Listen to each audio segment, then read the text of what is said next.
अस्सलाम वालेकुम, welcome back to my YouTube channel. उम्मीद करता हूँ कि सब खैरियत से होंगे और यूके आने की तैयारी कर रहे होंगे। ज़्यादातर स्टूडेंट्स तो आ चुके हैं सितंबर इनटेक के, और क्योंकि क्लासेस भी स्टार्ट होने वाली हैं और काफ़ी स्टूडेंट्स से मुलाकात भी हो रही है और वो यहाँ पे आके जॉब्स वगैरह सर्च करना उन्होंने स्टार्ट कर दी हैं और काफ़ी स्टूडेंट्स को मिल भी गई हैं।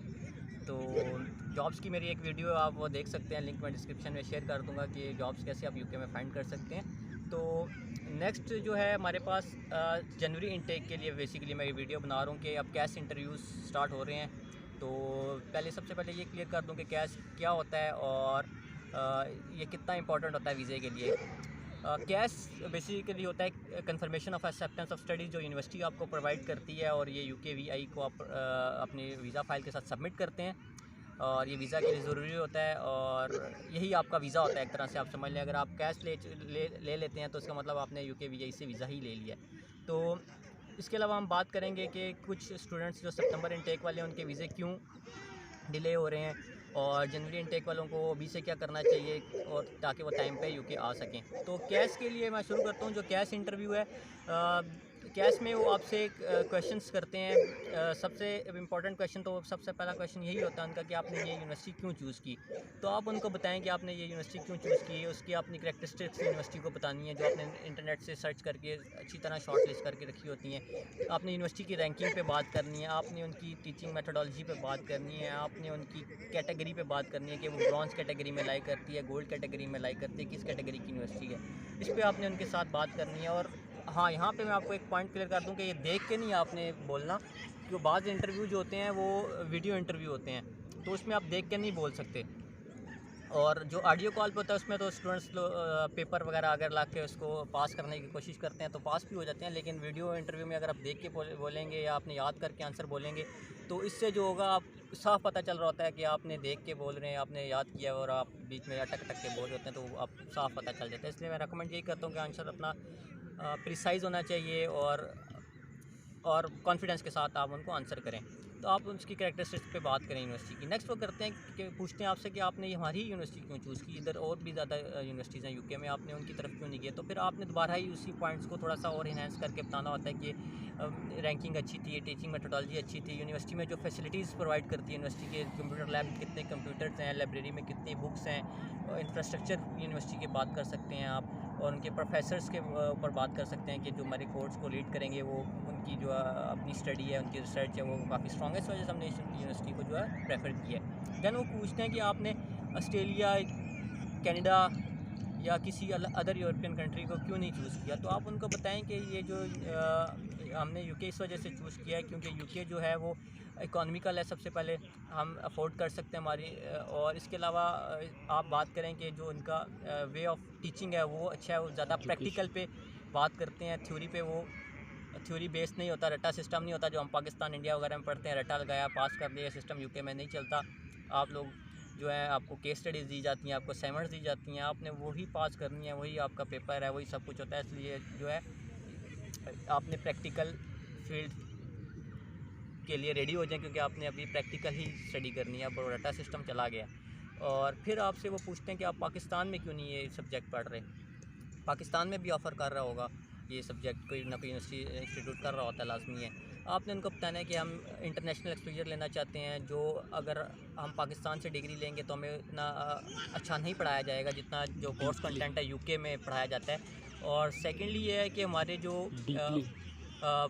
अगर हम international graduate as a Pakistan जाएंगे तो हमें प्रेफरेंस दी जाती है अपने ग्रेजुएट्स पे, जो लोकल ग्रेजुएट्स होते हैं उन पे।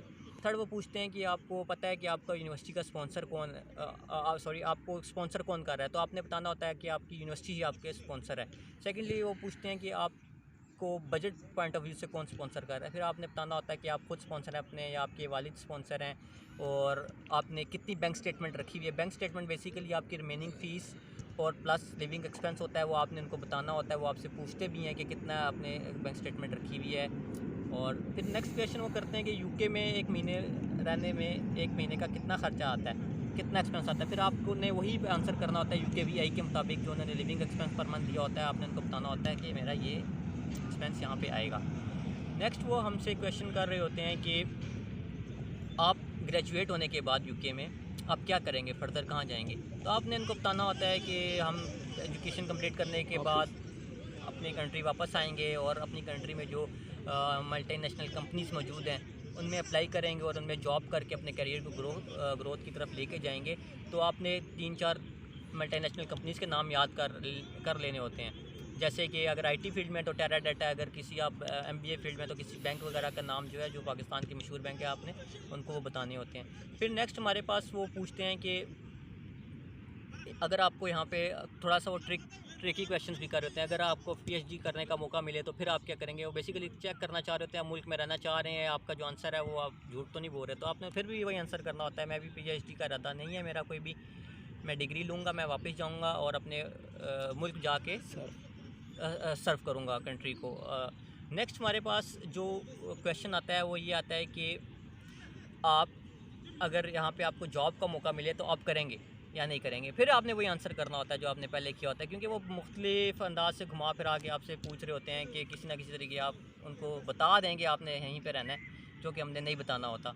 तो ये बेसिक क्वेश्चंस होते हैं जो कैश इंटरव्यू के लिए चाहिए होते हैं। और एक इम्पॉर्टेंट क्वेश्चन ये होता है कि वो पूछते हैं कि आपका किस लेवल का कोर्स है। वो आपका कंसल्टेंट आपको बताएगा, वेबसाइट पे लिखा होता है ये आरक्यू लेवल 6 का कोर्स है, या आरक्यू लेवल 7 का कोर्स है। और यही थे कुछ क्वेश्चन जो कैश इंटरव्यू के लिए कर रहे होते हैं।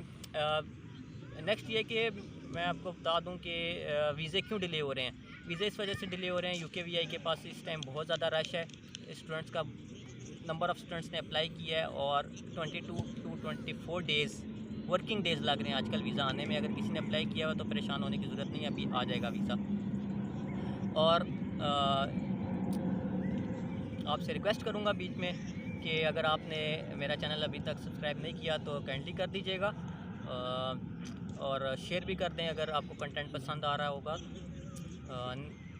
एक इम्पॉर्टेंट बात मैं आपको बता दूं जनवरी इनटेक वालों के लिए, जिन्होंने अभी तक अपना टीबी टेस्ट नहीं करवाया वो अपना टीबी टेस्ट करवा लें, जो यूकेवीआई की फ़ाइल में लगता है वो इम्पोर्टेंट होता है। बाज़ औक़ात एक्सरे, चेस्ट एक्सरे जो है वो क्लियर नहीं आता, तो आईओएम वाले जो है आपको वो स्पुटम में डाल देते हैं। वो 3 कंसेक्टिव डेज़ आपको सुबह जाना पड़ता है, निहार मुँह कुछ खाए पिए बगैर जाना पड़ता है, वहाँ पे आपको स्पुटम देना पड़ता है और उसकी रिपोर्ट 56 डेज़ बाद आती है। आप जो मर्ज़ी कर लें, आपको एक दिन भी पहले रिपोर्ट नहीं देंगे। और अगर आपका खुदा न खास्ता स्पुटम में केस जा रहा होगा तो आपको अभी से अगर आपने किया होगा तो 56 डेज़ में आपका आ जाएगा, आप क्रिसमस से पहले वीज़ा लेकर आ सकेंगे यहाँ पे। और ये थी आज की वीडियो। आखिर में जो है मैं आपको एक रिक्वेस्ट करूँगा कि अभी भी पाकिस्तान में जो सलाबज़द खान हैं उनको आपकी बहुत मदद की ज़रूरत है, तो दिल खोल कर उनके भी मदद करें और यूके आएँ और यहाँ पे आकर अपना जो है जो ख्वाब हैं आपने देखे हैं वो उनको पूरा करने की कोशिश करें। लाइफ तो हार्ड है लेकिन ये है कि वक्त के साथ साथ सब बेहतर हो जाता है। मिलते हैं आपसे नेक्स्ट वीडियो में, अपना बहुत सारा ख्याल रखें। अल्लाह हाफ़िज़।